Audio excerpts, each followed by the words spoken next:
I should have been resting for a little while longer. But I'd gotten so bored I couldn't deal with being stuck at home for one more day. I hadn't gotten any emails for jobs, which I assumed was because of Klaus. What he didn't know was that I had enough connections to land a job. Since I started working again, I had added a few new contacts to my phone. Seeing the new names gave me an odd feeling.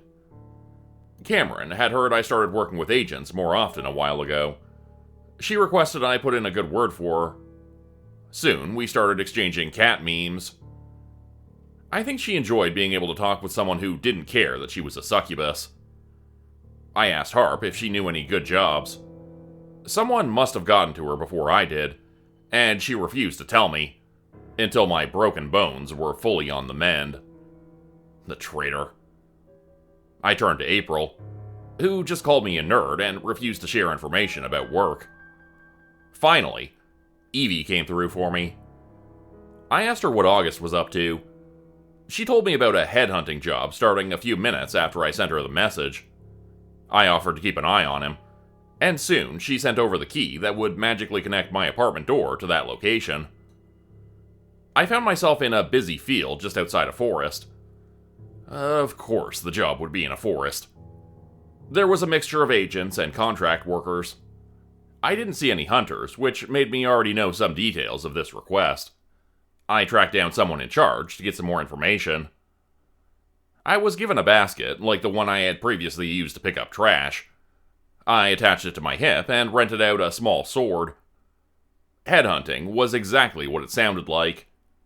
There were some monsters wreaking havoc inside the forest that needed to be killed. Each person would be paid per head. It sounded gruesome, but most of the time these monsters were raging beasts without any kind of intelligence. And nearly all the time, these kinds of monsters were the results of the hunters. The hunter organization had some serious money backing them. They had a great deal of secret labs where they experimented on monsters, trying to create weapons to kill other supernatural creatures. Often those experiments got loose, and the corporation needed to clean up their mess. The hunters always used sneaky tactics, so they could never be blamed for the labs. Their favorite excuse was to say the ones working at the labs weren't associated with the main organization. Due to the danger of this sort of job, the weaker agents and contract workers needed to go in pairs. I spotted someone in the crowd I knew and called out to him.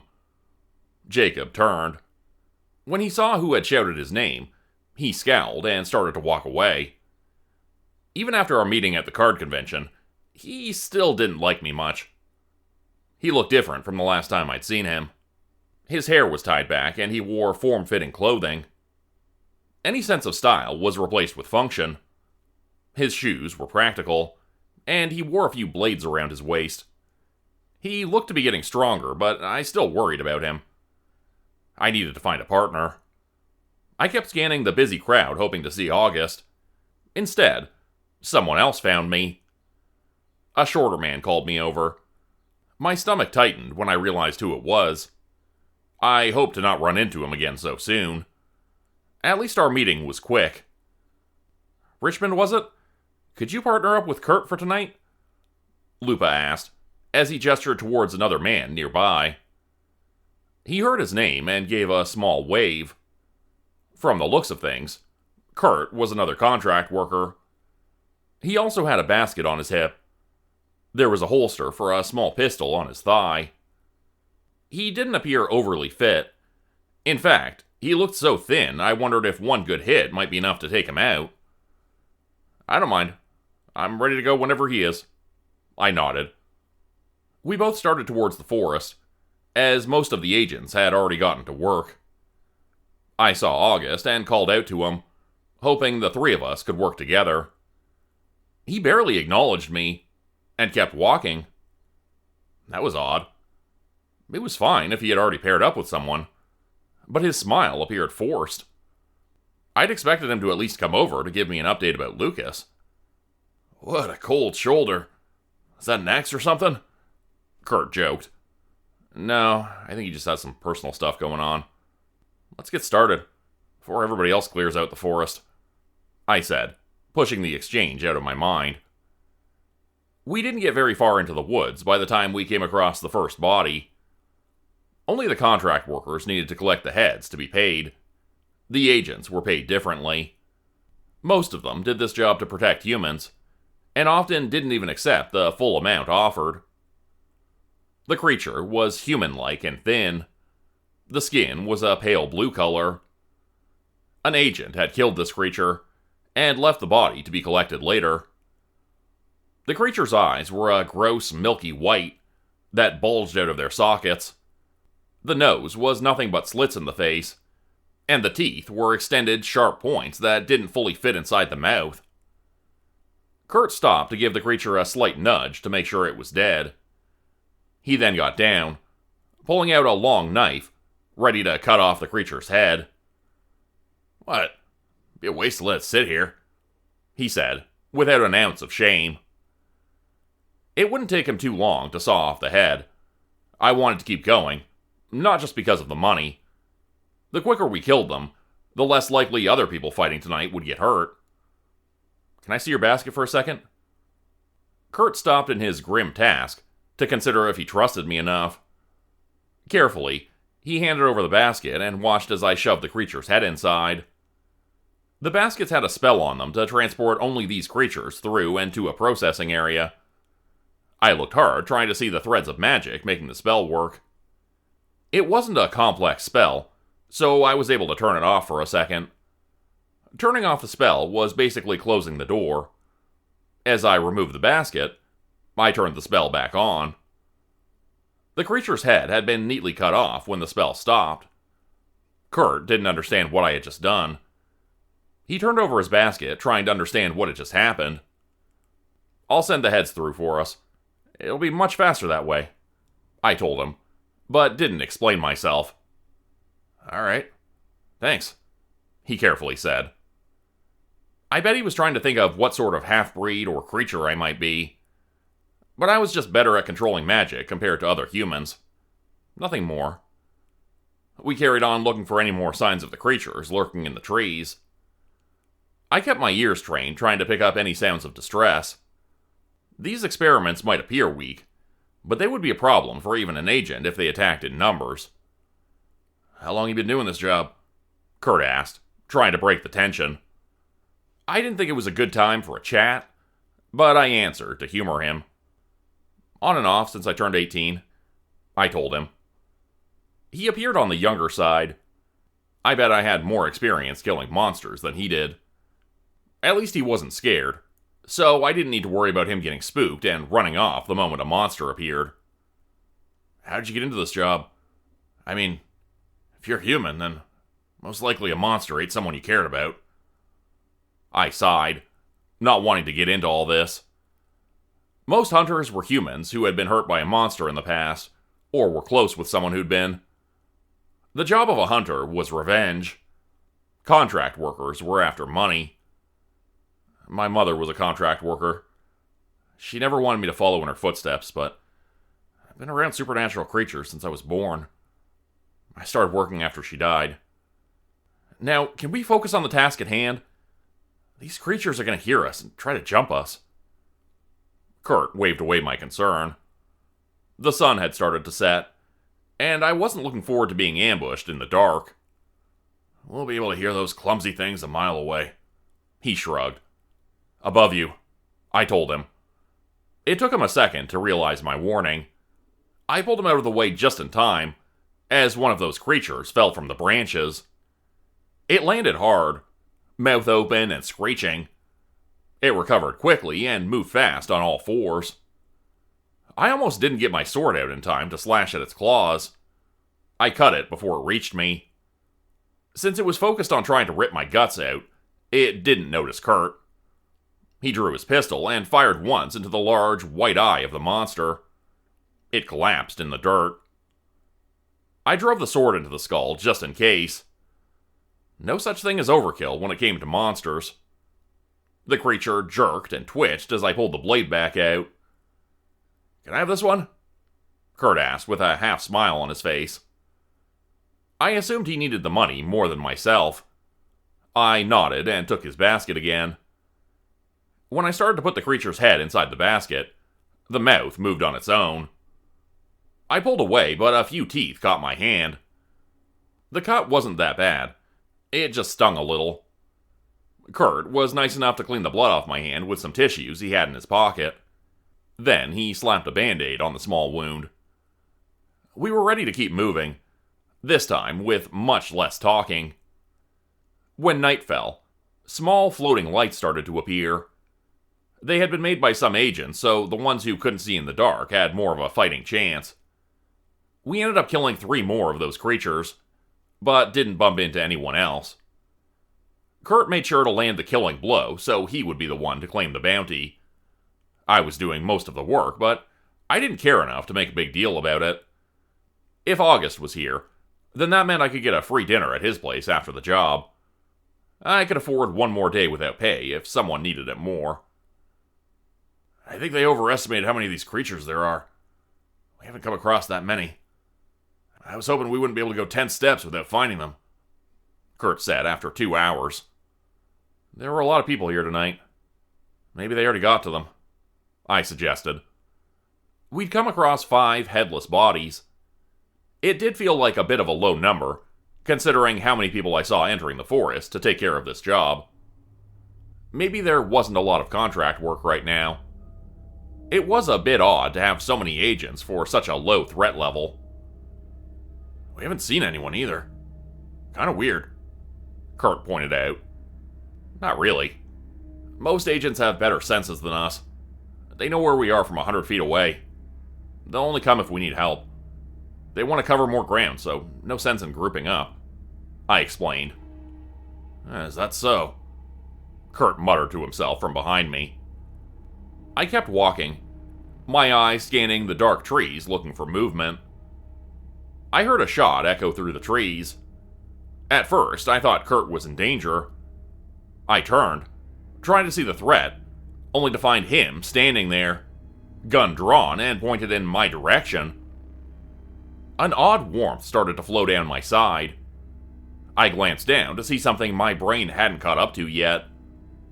I had been shot in the back. What? I asked, my brain in shock.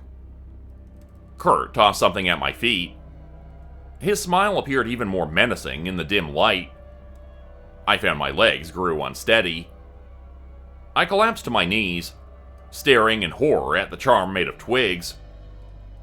It was a simple triangle, with a bloody tissue and a piece of those creatures' flesh in the middle. Oh, you know what that is? It'll attract all these creatures to you. Dead or alive. They'll come racing through the forest to eat you. He started to take a few steps backward, ready for a creature to appear at any second. This asshat had been planning all this from the moment we entered the forest. He made sure I didn't have any family to miss me. He gauged the strength of the creature, so he knew he could easily kill them. And he made sure no one was around to see him carry out his plan. Why? I asked, as I struggled to get to my feet. He raised his hand to rub his thumb and finger together. Money. Kindness doesn't pay the bills. There'll always be more contract workers, and they'll always be dying on the job. I gritted my teeth for being so stupid. When it came to this job, you needed people on your side to stay alive. I'd been lucky enough to never encounter someone ready to throw others under a bus to get ahead. I heard sounds of something tearing through the woods towards us.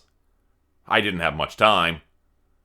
I placed a hand over my wound and pumped magic into it. It hurt like hell, but it closed the bullet wound enough for me to stand and move. When the monster came crashing through the trees, Kurt realized why so many agents had been requested. The beast was massive. It had a long body with arms and legs along the side. The head was made of other skulls piled onto each other. Some fused while others stuck out. Kurt fired 3 shots into the exposed eyes, but it didn't seem like it affected the monster in the slightest. We watched in horror as the monster's arms stretched from the body, and then fused together into a mass. It wrapped around a young tree, then ripped it out from the ground, roots and all. The tree came down on Kurt. I put everything I had into running in his direction. I grabbed him around the waist in time for us to roll away from the deadly blow. The creature kept slamming the trees into others nearby, and above our heads. We stayed ducked down, waiting for the right moment to move. "We can't kill it on our own," I told him, explaining why I'd saved his life. He nodded, face pale from fear.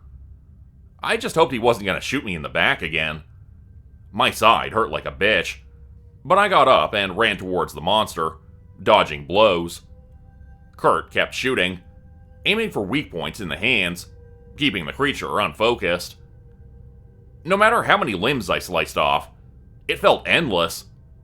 But my stamina wasn't, and neither was Kurt's ammo. We needed to think of something fast. I fell back to hide behind a tree, signaling him to do the same.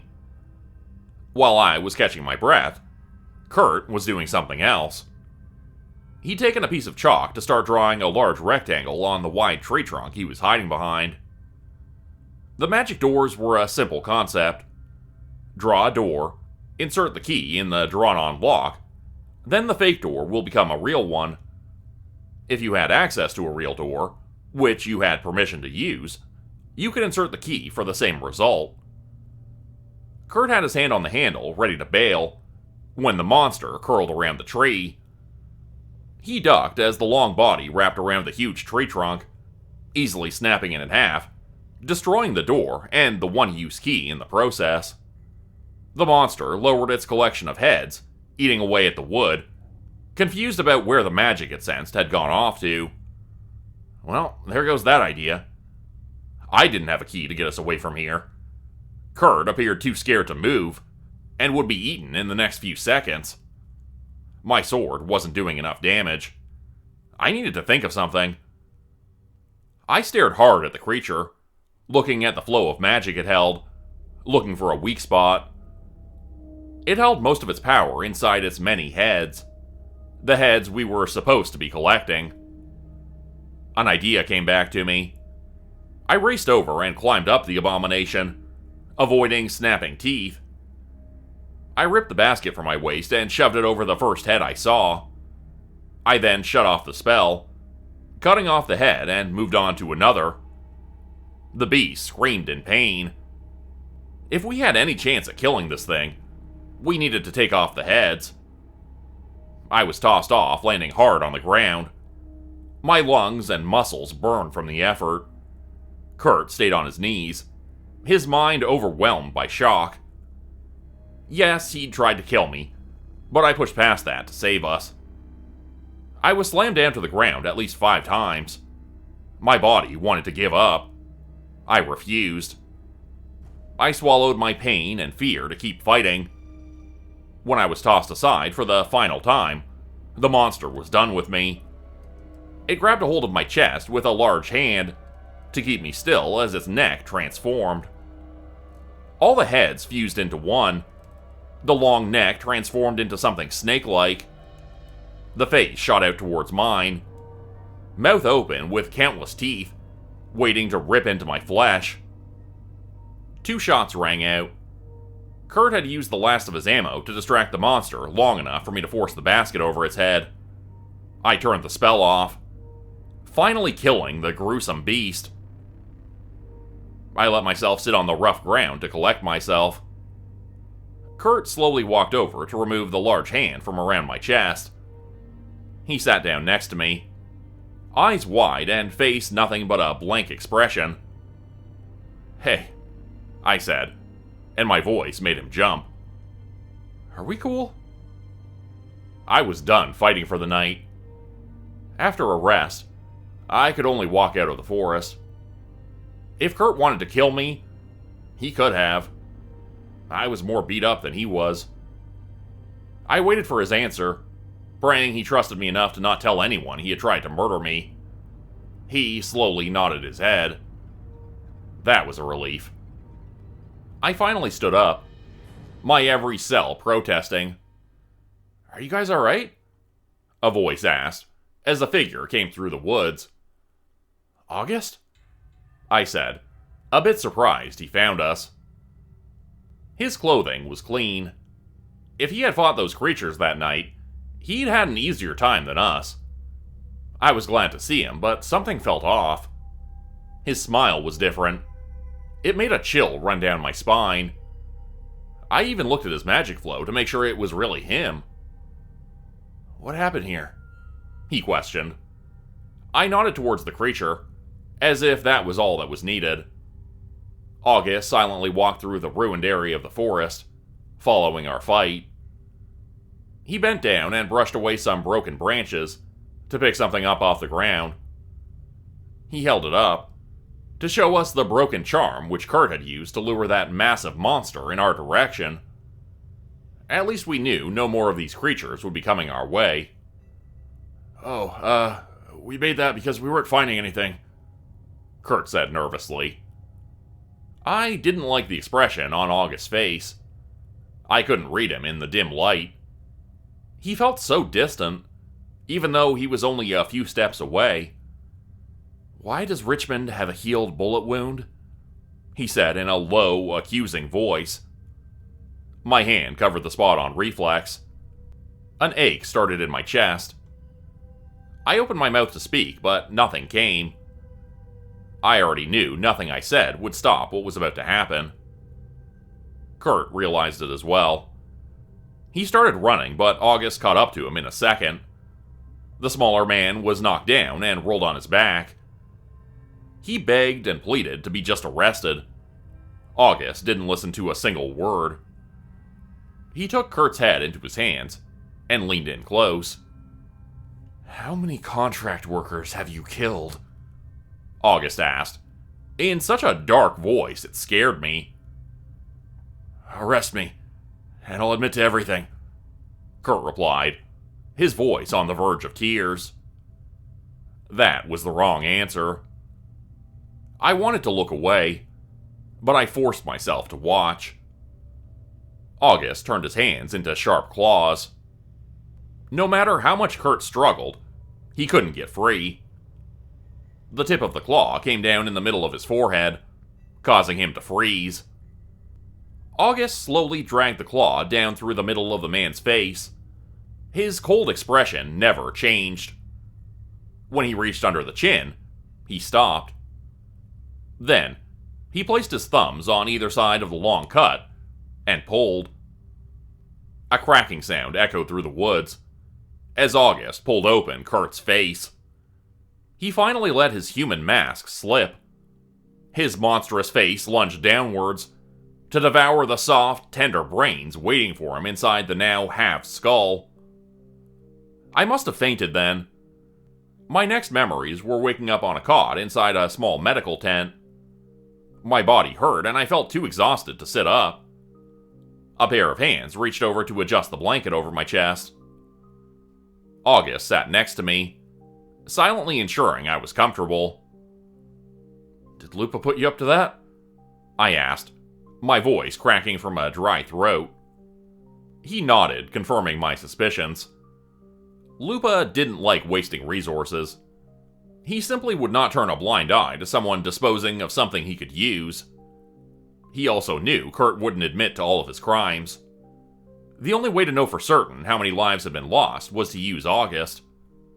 Being able to absorb information by eating someone's brain was a rare and useful skill. "How many people did he kill?" I asked, and forced myself to sit up. 6. But that's just the contract workers. Who knows how many people those contract workers could have saved? My stomach hurt from stress. I hated what happened that night. I hated that August had been used to kill someone, and I hated I had been used to bait a killer. I was selfish. I didn't want you to come tonight because I knew Lupa would have picked you for this. I would have rather a random contract worker risking their life instead of you," August admitted. I started, unable to put the rest of my thoughts into words. If I hadn't been there, Jacob would have been picked. He would have died in those woods, and Kurt most likely would have been eaten before August could have reached and saved him. The truth Jacob would have died for would have been lost. August was alright with that outcome. He knew my train of thought. His smile didn't reach his eyes. as he slightly shook his head. I am a monster, after all. I already knew that. August was a good father and a kind friend. He was also a monster. And I had been working to accept both sides of him. What's going on with you? Something else is wrong, I said, wanting to not think about what happened that night. He appeared shocked I had picked up on his mood. Being used to kill a troublesome human was nothing new to him. He internally debated on if he wanted to spill the beans or not. Lucas's remaining family wants to take care of him. His aunt and uncle are getting ready to start taking him during the week. And I'll have him on weekends. My mouth dropped open. No wonder he had been acting odd. I didn't want to believe after everything he'd done so well that Lucas was going to be taken away. But you're the one who adopted him. Where were they then? I pressed, my cheeks getting hot. Strangely enough, August softly laughed. I hate a man's brain in front of you. Twice. And you still say something like that. It's true. I love him. I'll do anything to make him happy. But I'm not human.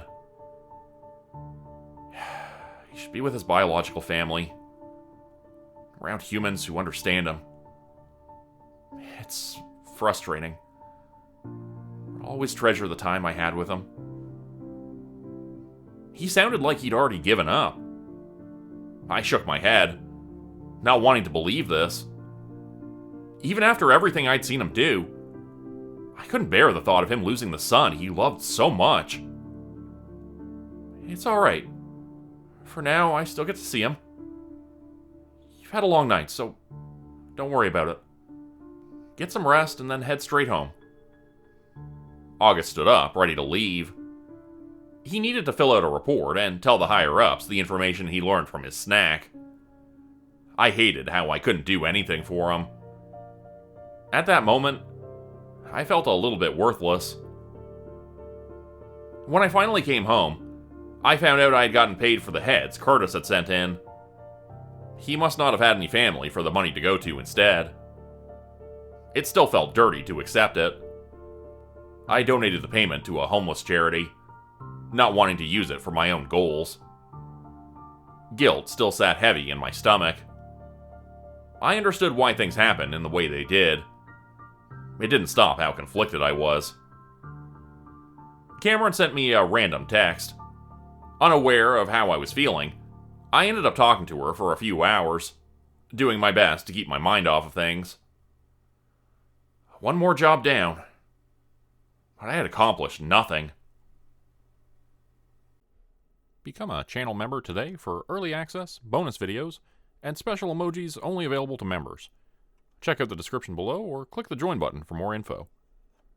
If you'd like another way to help support the channel, please consider joining my Patreon page at patreon.com/Jordan Group Horror. As a patron, you'll get access to bonus videos and content. You'll be credited at the end of every video going forward, and if you decide to stay for 3 months, I'll name a character after you which will be featured in a Hollow's End story. Links to join the Patreon are in the description.